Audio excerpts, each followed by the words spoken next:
Israel is the palace of the king.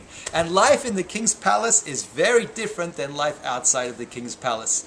You know, there's people outside of the king's palace, and they'll talk about, oh, I'd love to go see the king's palace. I'd like to go visit, Buckingham Palace or Marseille, whatever it is, right? The great palaces.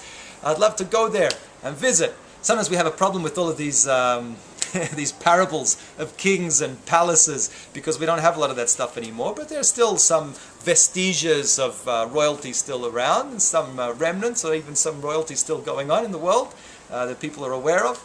So, outside of the king's palace, everybody's talking about going inside the king's palace. But when you're in the king's palace and you're experiencing it, that's a whole different thing, right? That's an experience of awe. That's an actual, it's not just experience of talking about, but it's an experience of being, right? Of being in the presence of. And being in the presence of is a completely different experience of talking about. There was a great rabbi, the rabbi of Tol Desara, Rabbi Arla, and he writes in one of his books that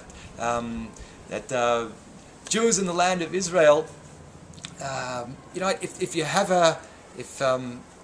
a problem getting happy, so just remember that you're in the land of Israel, and that alone should be sufficient to make you extremely happy, right? It's something to absolutely celebrate, because the spiritual energy, right, the divinity that's in the land of Israel is absolutely huge. And whether you feel it or you don't feel it, you know it's there. It's life in the palace of the king. I'm Rabbi Jonathan Glass, up here on the rooftops. Take care.